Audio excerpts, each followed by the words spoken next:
Ça y est, c'est fini pour Rafael Nadal à Madrid. L'Espagnol a perdu en huitième contre Lehečka en 2-7. Nadal à Madrid, c'est 3 victoires contre Blanc, contre Dominor et contre Cachin. C'est 6 matchs sur terre battue avec Barcelone. Et maintenant, on en sait plus. Nadal peut enchaîner des matchs. Nadal est capable de tenir tête à des adversaires de bonne facture. Par contre, on a vite senti ses limites. Des déplacements compliqués, une longueur de balle insuffisante, voire absente, et une vulnérabilité face à des joueurs tranchants qui n'hésitent pas à aller vers l'avant. On va décortiquer tout ça avec Cons et Rob et on se retrouve juste après le jingle.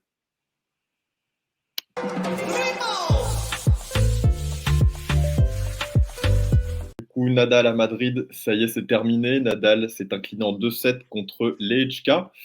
C'est vrai qu'avant de venir à Madrid, Nadal était pessimiste avec des déclarations où il sentait qu'il n'était pas forcément en forme. Puis il s'est quand même aligné.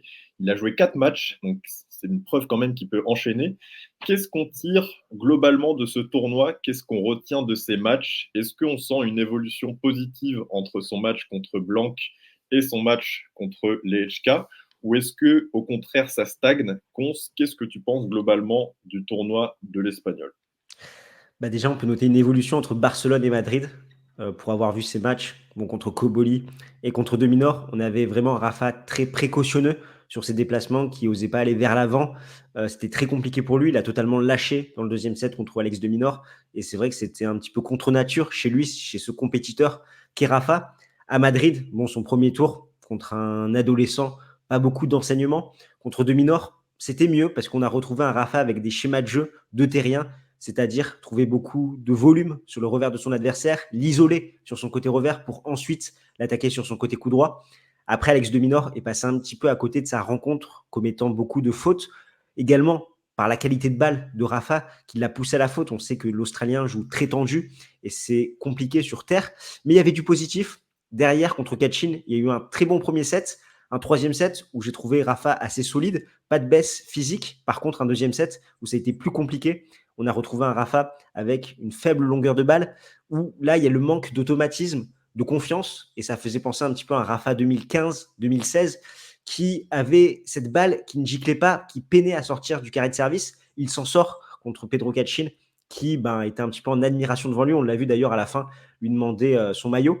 Et contre Igor Lechka, qui lui a vraiment regardé droit dans les yeux Rafael Nadal dès le début de la rencontre, avait un schéma de jeu clair. Il a vraiment agressé son adversaire, lui privait un maximum de temps. À la relance, c'était extrêmement solide. Et on a vu toutes les limites d'un Rafa en ce moment, c'est-à-dire une faible longueur de balle, ce qui fait que dès que ses adversaires s'avancent, ils peuvent lui rentrer dedans, lui priver du temps pour ensuite l'attaquer, notamment côté revers où il a fait pas mal de fautes. Un service qui est en une amélioration par rapport à Barcelone, mais qui est toujours insuffisant, où l'HK s'est engouffré sur toutes ses secondes balles. Et Rafa qui manque de confiance, qui manque de rythme face à un adversaire qui a joué crânement sa chance. Et l'HK qui a fait vraiment un très bon match en servant le feu et en se montrant ultra agressif avec énormément de coups gagnants. Ouais, Rob, est-ce que tu partages un peu cette évolution du Mallorquin durant le tournoi à Madrid? Je trouve qu'il y a quand même des points positifs. Il y a une bonne évolution. Je trouve que Blanc, c'est dur de tirer des enseignements de son premier match, mais après contre Dominor, je trouvais quand même qu'il y avait des bons enchaînements, qu'on trouvait un bon Rafa qui s'encourageait, qui allait de l'avant. On a vu des belles choses, des belles séquences, des automatismes. Tout n'était pas parfait, mais franchement, je pense que c'est une victoire qui lui a fait beaucoup de bien. On l'a vu après célébrer, etc. Donc c'était un très bon match. Contre Calci, on a vu un peu des limites, en effet, des limites un peu de ce Rafa en ce moment. Parfois un manque de longueur de balle qui est assez criant, que Calci n'a pas su exploiter. Par contre, aujourd'hui, Lechka, c'était bien trop dur pour Rafa parce que Lechka a exploité cette faiblesse. C'est une des faiblesses majeures que je trouve chez Rafa, c'est un peu de manque de longueur de balle par moment. Alors, il y a des moments où ça va mieux et des moments où ça va pas trop. Et même si c'était aujourd'hui moins criant que dans le deuxième set contre Kachin, ça c'est quand même ressenti. C'est ce qui fait que ça lui coûte aujourd'hui le match. Il y a ça. Dans les déplacements, je trouve quand même que c'était mieux. Au service, je trouve qu'il y a quand même du mieux aussi. Que ce soit les services au corps, services lacés, là-dessus, il n'y a pas trop de soucis. Deux petits points aussi que je trouve à travailler, c'est le retour. Alors oui, l'HK servait très bien aujourd'hui. C'était le premier gros serveur que Rafa a affronté, que ce soit à Barcelone ou à Madrid. Et là, on a vu clairement qu'au retour, il y a un petit manque de temps de réaction. Alors à voir si ça, il peut le corriger. Parce que malheureusement, avec l'âge, ça peut être plus compliqué. Mais je pense qu'il devrait un peu mieux retourner parce que là, il a trop subi, il s'est procuré que trop peu d'occasions sur le jeu de service de Lechka et les rares occasions, il a une balle de brique dans la première manche. Les rares occasions, c'est plutôt Lechka qui faisait 2-3 petites fautes. C'est vrai que Rafa avait du mal à se procurer des opportunités de ce côté-là en retour. Et je trouvais un peu de lenteur, peut-être parfois côté coup droit, quand il s'est fait attaquer sur le coup droit. On a vu Demi-Nord, déjà à Barcelone, mais là aussi à Madrid, et Lechka surtout, réussir à s'engouffrer avec leur revers sur le coup droit de Rafa. Et on voit que dès que l'adversaire prend la balle tôt, en attaquant sur le coup de Rafa, il y a un petit temps de retard. C'est ça que j'ai remarqué aussi. Donc ouais, des petits points à travailler, il y a du positif, il y a du mieux. Je pense qu'il y a de la confiance qui a été engrangée. Maintenant, c'est clair qu'il manque encore des petites choses. On va voir si la suite peut l'aider. C'est clair, je vous rejoins un peu. Voilà, on a senti différentes phases. On a vu plusieurs Nadal durant ces 4 matchs à Madrid. Un Nadal voilà, en gestion pour son premier match contre un joueur, contre Blanc, pas d'expérience. Ensuite, un bon Nadal, il faut dire, un très bon Nadal par moment contre Demi-Nord. On a retrouvé cette petite flamme. On a frissonné parfois avec des belles séquences qui font penser voilà, au très grand Nadal qui dominait sur terre battue. Et ça faisait plaisir à voir, surtout face à un très bon joueur contre Demi-Nord. Enfin, c'est pas n'importe qui non plus, même si c'est pas le plus expérimenté sur terre battue. On a eu un Nadal, pareil, en plusieurs phases contre Cachin, où on a du bon Nadal qui arrive à bien rentrer dans le court, qui est bon au service côté revers, ça part très bien. Puis dans le deuxième set, un Nadal beaucoup plus inquiétant, qui n'a pas de longueur de balle, qui n'arrive pas à imprimer du volume. Et du coup, Cachin aurait pu complètement renverser le match. Malgré tout, Nadal s'en sort. Et c'est vrai que contre Lehečka, qui a fait un gros match, très très solide sur tous les aspects du jeu, quasiment, voilà, là, on sent les limites de Nadal tennistiquement. On voit que l'Espagnol n'est plus le joueur qu'il était, que c'est beaucoup plus dur de manœuvrer ses adversaires, de les sortir du court. Et Lehečka a vraiment profité de ça, a fait une grande partie. Donc, il faut mettre beaucoup de crédit, je pense, sur le match de Lehečka. Maintenant, peut-être sur le genre lui-même, quel constat on fait sur Rafael Nadal? Qu'est-ce que Nadal vaut aujourd'hui concrètement? On peut peut-être parler de classement, mais encore, c'est difficile à jauger. Est-ce que c'est une tête de série en Grand Chelem? Est-ce qu'il a le niveau top 30, top 40, top 50? Est-ce qu'on peut parler de certains aspects du jeu, de choses positives qu'il a montrées, notamment parler du service? Son revers aussi a été solide par moment dans le premier set contre Cachin. Son coup droit, vraiment aussi irrégulier. Comment on jauge concrètement Rafa aujourd'hui? Voilà, qu'est-ce qu'il vaut? C'est pas évident, je dirais peut-être un top 30, top 40. Et Ouais. encore, voilà, peut-être max tête de série 32. Mais c'est vrai que c'est pas évident de répondre à cette question parce qu'il y a eu de très belles séquences. Des fois, Rafa nous a rappelé pourquoi il était Rafa avec des prises précoces côté revers où il était capable d'accélérer, des coups droits long de ligne. Mais après, on va dire que ce qui reste un petit peu en tête, c'est quand même ce manque de longueur de balle, une mise en jeu qui est finalement qu'une simple mise en jeu, une première, deuxième, où il n'arrive pas à faire mal à ses adversaires et surtout l'absence de son service plus sain qu'on a trop peu vu. Et Rafa, sur terre, il a besoin de son service plus sain, c'est-à-dire de son service de gaucher pour derrière faire sortir du court son adversaire et ensuite rentrer dans le court et attaquer sur le côté ouvert avec son coup droit. Et là, on l'a dû le voir 2-3 fois par match, alors que c'est un schéma de jeu préférentiel pour lui qui lui permet de sécuriser ses engagements. Et là, à chaque fois, il était en souffrance sur chacun de ses jeux de service. Donc Nadal, il a encore un petit peu son aura parce que Blanch, il l'a dit, il a pris une photo quand il savait qu'il affrontait Rafa. Cachin lui a demandé le maillot. Demi-Nord, il était crispé parce qu'il savait qu'il avait battu Rafa, qu'il était attendu au tournant, il passe un petit peu à côté de son match. Et on a eu un Lehečka qui, lui, n'est pas du tout passé à côté de son match, qui avait déjà battu Rafa à l'entraînement, qui est rentré dans cette partie et vraiment qui a fait mal à son adversaire. Donc cette aura, finalement, elle diminue petit à petit avec cette génération, avec ce qu'on voit sur le terrain.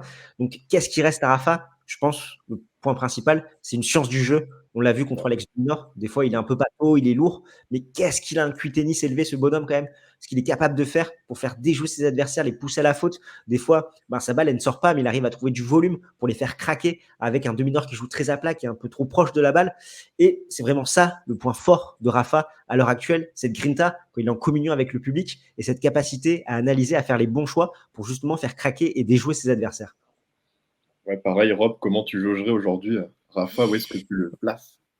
Bah, je suis assez d'accord par rapport à ton classement. Commence en disant top 30, top 40. C'est un peu là où je place Rafa aussi. Ce qui est quand même assez incroyable si on remet dans son contexte. On parle d'un joueur de 38 ans qui n'a pas joué pratiquement depuis plus d'un an, qui avait juste fait une apparition à Brisbane. Et quand même, pour un retour, c'est loin d'être cata. On a vu plein de joueurs. Bah, je prends l'exemple de Dominic Thiem, par exemple, qui a du mal à revenir. Donc, franchement, c'est plus que correct. En effet, ouais, ce QI tennis, c'est incroyable et ça fait que même avec des frappes, surtout en coup droit, qui sortent pas trop de la raquette, bah, il peut déstabiliser pas mal de joueurs parce que il a cette main, il a ce volume, il est capable de tenir l'échange, voilà, de faire déjouer, de proposer des balles différentes à l'adversaire. Ça, c'est vraiment un point qu'il a su améliorer tout au long de sa carrière. Et c'est sûrement sa plus grande arme aujourd'hui, en plus de son aura, comme tu l'as dit. Après, voilà, dans le jeu, je l'ai dit un peu avant, ouais, au service, c'est mieux. Au revers, il y a vraiment des belles fulgurances et globalement, c'était assez régulier. C'est plus au coup droit, moi, je pense, où il y a vraiment des progrès, que ce soit en défense, mais aussi offensivement, où je trouve que des fois, il manque un peu de punch. Il n'ose pas trop y aller. Et c'est ce qui lui a fait défaut, c'est que bah, malheureusement, il s'envoie dans des échanges un peu compliqués. Et face à des joueurs qui ont des prises de balles un peu plus précoces, ça peut être plus tendu. Donc voilà, je pense que c'est surtout en coup droit qu'il y a des progrès à faire. Après, son aura et sa permettent encore aujourd'hui d'avoir un niveau bien plus que convenable. Très bien. On finit peut-être avec une projection. Prochain rendez-vous Rome, puis Roland-Garros. Déjà, est-ce que vous pensez que Nadal doit aller à Rome ou doit zapper Rome? On sait que voilà, physiquement, ça peut devenir compliqué. Mais s'il va à Rome, puis à Roland-Garros, comment on le voit? C'est vrai qu'on en sait plus. On a ces deux tournois, Barcelone et Madrid. Il a joué 6 matchs. Donc voilà, on a vu comment Rafa se sentait en ce moment. Comment vous voyez l'Espagnol sur ces tournois? C'est dur à pronostiquer, mais à quoi on peut s'attendre concrètement? Rafa à Rome, puis Rafa à Roland-Garros, surtout, c'est le grand chelem, on va dire, parisien qui va nous intéresser. Qu'est-ce qu'il est capable de nous faire? Est-ce qu'il est capable de nous faire une deuxième semaine? Ou alors, au contraire, est-ce que ça va être court au vu de ce qu'on a vu contre Kashin et aujourd'hui contre Lechka? Qu'est-ce que tu penses de cette projection? C'est extrêmement compliqué de se projeter. Déjà, est-ce que Rafa jouera à Roland-Garros? Il a Ouais. déjà émis un petit peu le doute dans ses déclarations. Et encore une fois, on l'a expliqué dans de nombreuses vidéos. On a Rafa qui est un énorme champion, mais qui a un ego aussi qui est propre à ce champion. Il a cette vision passée. L'Open d'Australie 2022, Roland 2022, où il gagne 2 grands chelems sur une jambe. Il est invaincu en grand chelem jusqu'à Wimbledon après ce match contre Fritz en ayant des problèmes aux abdos, aux pieds. Et du coup, il a cette vision passée où il est loin de son prime. Et il se dit, bah, là, j'en suis encore très très loin de ce niveau que j'avais en 2022 et pourtant j'étais loin de mon meilleur niveau. Et est-ce que je suis capable de m'aligner sur un tournoi avec ce niveau actuel sans être forcément compétitif? C'est un compétiteur, Rafa. Donc est-ce qu'il va aller à Roland, sachant qu'il peut faire que 2-3 tours? Je demande à voir. En tout cas, pour la suite, à Rome, je pense qu'il doit jouer, continuer à emmagasiner des matchs, faire un pas en avant, d'autant plus que là, ben, c'est possible qu'il ait un tirage compliqué. Il a eu de la chance à Brisbane, à Barcelone, et là, à Madrid, il aura peut-être une grosse tête de série d'entrée. Mais c'est important de se jauger, de voir où il en est. Peut-être ça pourra l'aider à prendre une décision pour Roland Garros, s'il doit s'aligner ou pas. Mais je pense qu'il doit aller encore prendre des repères à Rome, qui est une terre battue qui ressemble plus à celle de Roland Garros. Et après, Roland Garros, bon, la décision lui appartient. À l'heure actuelle, au mieux, je dis bien au mieux, bah, en fonction du tirage, il peut viser un huitième. Et ça paraît encore très compliqué. Donc c'est difficile de se projeter step by step. C'est un peu la vérité du jour le jour avec Rafa. Mais en tout cas, c'est difficile d'être optimiste pour les échéances qui arrivent très prochainement à Roland-Garros. Rob, comment tu vois cette projection pour Rafa? Je suis assez d'accord pour Rome. Je pense qu'il a besoin d'y aller. Il aurait gagné aujourd'hui, il serait allé en quart ou en demi. Il aurait pu emmagasiner un ou deux matchs de plus. Je t'aurais peut-être dit autre chose. Là, je pense qu'il a peut-être encore besoin de quelques matchs, même s'il perd rapidement, comme tu l'as dit, à cause d'un mauvais tirage. Il a besoin au moins d'un, deux, trois matchs, je pense, en plus pour avoir un peu plus de rythme. Quoi qu'il arrive, il aura du temps après pour se préparer pour Roland. S'il sort assez tôt, il aura quand même 2 semaines. Donc, je pense pas que ça le condamne ensuite physiquement pour un potentiel Roland. Pour Roland, moi, j'ai du mal à croire qu'il puisse ne pas y aller. Ça lui ferait trop de mal, je pense, 2 saisons de suite de ne pas aller à Roland, là où il a gagné 14 fois. Moi, je pense qu'il ira à Roland, à moins vraiment que ça soit Kata. Mais ce qu'on a vu sur ce tournoi, je me dis que c'est loin d'être Kata, qui a encore de belles choses. Donc, il est capable, je pense, sur un Roland, de se donner encore plus, comme il l'a dit en conférence de presse. Et je pense que son niveau de jeu à Roland sera peut-être un peu plus élevé que ce qu'on voit lors de ses Masters 1000. Donc je me dis qu'il n'y a pas de raison qu'il n'aille pas à Roland. On verra à Roland ce que ça peut donner. Moi, j'ai envie de croire potentiellement à un beau run, pourquoi pas un huitième à minima. Maintenant, on verra déjà Rome ce que ça dit, mais je pense qu'il doit aller à Rome et qu'il nous a montré qu'il y avait peut-être un petit espoir d'une belle fin et de derniers frissons en tout cas. Au top. Je vous rejoins globalement. Je pense qu'il doit aller à Rome. Il doit encore se tester. Potentiellement face à un top joueur, une terre battue. Tu l'as dit, ce qui ressemble beaucoup plus à Roland Garros. Puis ensuite, Roland Garros, ça va dépendre du tableau. Bien évidemment, il peut tomber sur n'importe qui, au premier tour, au deuxième tour. Mais ça va être l'histoire qui va nous raconter à Roland Garros qui sera importante. S'il perd au deuxième tour, en nous faisant vibrer avec, avec des belles séquences, comme il nous a rappelé contre Dominor à Madrid, on dira bravo, on pourra qu'applaudir. Et s'il va un peu plus loin, tant mieux. En tout cas, dites-nous en commentaire ce que vous pensez de Rafa, de son retour à Madrid. Qu'est-ce que vous en avez pensé? Est-ce que vous êtes optimiste en vue de Roland Garros ou est-ce qu'il vous a un peu inquiété? N'hésitez pas à nous suivre sur nos différents réseaux sociaux. On est très actifs, X, Insta, TikTok. N'hésitez pas à nous suivre sur YouTube. De grosses vidéos arrivent, surtout en vue de Roland Garros. On va se régaler, on va envoyer du très très lourd. Et d'ici là, on se retrouve très bientôt pour de nouvelles vidéos. Ciao!